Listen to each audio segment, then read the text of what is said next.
The CPI is a price index based on the market basket of thousands of expenditure items which fall into more than 200 categories. And the CPI provides a useful perspective of purchasing power and the cost of living for consumers. For investors, CPI also is important for their decision making. A proposed project, for example, with an estimated 5% rate of return will be feasible if the CPI growth is only 3%. But the project would fall apart if the CPI is 6%, which is higher than the estimated rate of return on the project. And for savers, CPI is crucial. Your grandmother, for example, is hiding some cash under her bed, but she better be aware that the $1,000 she's hiding right now would be only worth less in the future because of the CPI growth. I agree, Ja. Everyone should have a basic understanding of economic principles and terms. Inflation is one of the most important concepts because it affects almost everyone. The CPI is probably the most common measure of inflation, and most people don't really know exactly what it's measuring or what it means to them. So I want to add that CPI has many implications to the everyday life because growth in CPI affects your purchasing power. So those $1,000 that Ja told us about the grandma hiding on her bed, so this $1,000 will buy less goods for you when she finally gives it to you 5 years from now because prices had increased.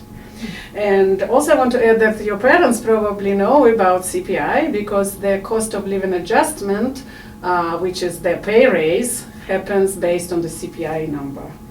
So that's really important.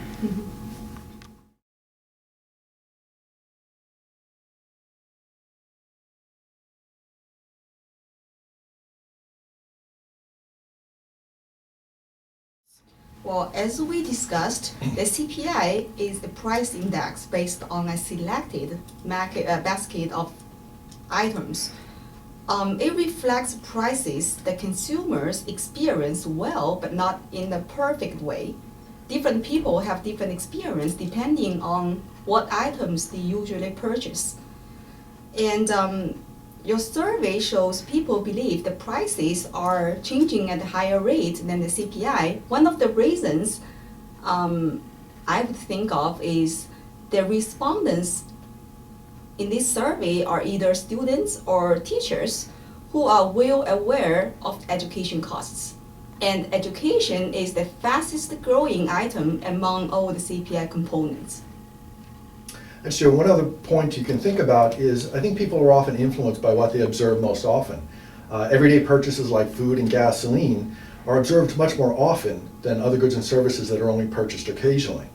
I think food and gas prices tend to be much more volatile, so people will often have a biased view of what inflation is doing. Exactly.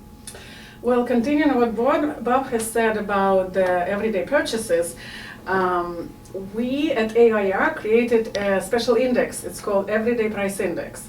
So the idea is that we want to measure the prices of goods that are bought frequently. We say every day.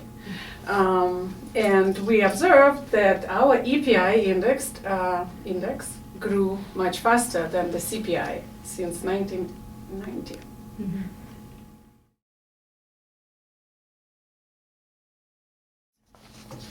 Well, inflation is a percentage change of the overall level of price of goods and services. And the CPI is only one measure of prices. And there are other measures like core CPI, which excludes volatile food and energy prices. And personal consumption expenditure price index. And like Natalia just mentioned, AIER's everyday price index. And also like a GDP deflator, and so many others. Right. To understand the CPI, think about a picnic basket with an entire meal, food, flatware, napkins, condiments, everything you need for a nice day in the park. The CPI is like that picnic basket where it includes all the goods and services in the economy. And inflation then is the percent change in the price of that picnic basket. Okay, I want to again piggyback on Bob's example. So consider now this picnic basket and just try to measure the cost of this picnic basket through the years. So if you do that and you stick with the same picnic basket you take every year for the picnic, that you can create your picnic basket price index. And then the change of this picnic basket price index will be your own inflation to go to the picnic. So my point is that everyone can create their own price index and then kind of think about how that will affect their life. I suggest that you will go to our website and learn about the methodology of our everyday price index, and you can apply that same methodology to your examples.